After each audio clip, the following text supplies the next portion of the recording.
Hello friends, ഇന്നൊരു video ആയിട്ട് ഞാൻ വന്നത് നമ്മൾ പോർട്ടിൻ്റെ അകത്ത് നിന്ന് കണ്ടെയ്നർ ട്രക്കിൻ്റെ അകത്ത് കയറ്റുമ്പോൾ ചില സമയങ്ങളിൽ ഫ്രണ്ടും ബാക്കും തമ്മിൽ ഇങ്ങനെ മാറിപ്പോവുകയാണെങ്കിൽ നമുക്ക് കമ്പനികളിൽ ചെല്ലുമ്പം ലോഡിംഗ് ആണെങ്കിലും അൺലോഡിംഗ് ആണെങ്കിലും നടക്കാൻ പറ്റില്ല.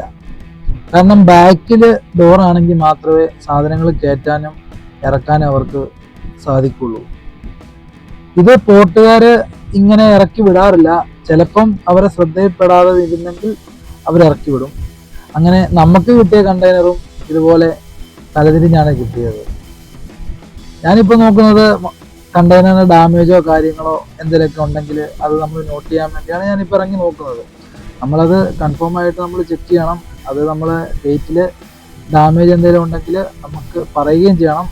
കാരണം ഷിപ്പിൽ നിന്നൊക്കെ ഇറങ്ങുമ്പം ചിലപ്പോൾ സൈഡൊക്കെ കുത്തി കണ്ടെയ്നർ നല്ലതുപോലെ ഡാമേജ് ആകാറുണ്ട്. ഞാനത് അടുത്ത വീഡിയോയിൽ അങ്ങനത്തെ കണ്ടെയ്നർ കിട്ടുമ്പോൾ ഞാൻ ഇടാം. അങ്ങനെ തിരിഞ്ഞിരിക്കുന്ന കണ്ടെയ്നർ നമ്മൾ അവിടുന്ന് കയറ്റിക്കൊണ്ട് വന്നതിന് ശേഷം പോർട്ടിൻ്റെ അകത്ത് ഇതുപോലെ സ്റ്റാക്കർ കാണും. ഇങ്ങനത്തെ സ്റ്റാക്കറിന് MD കണ്ടെയ്നർ എടുക്കാനും അതുപോലെ ലോഡ് കണ്ടെയ്നർ എടുക്കാനും പറ്റും.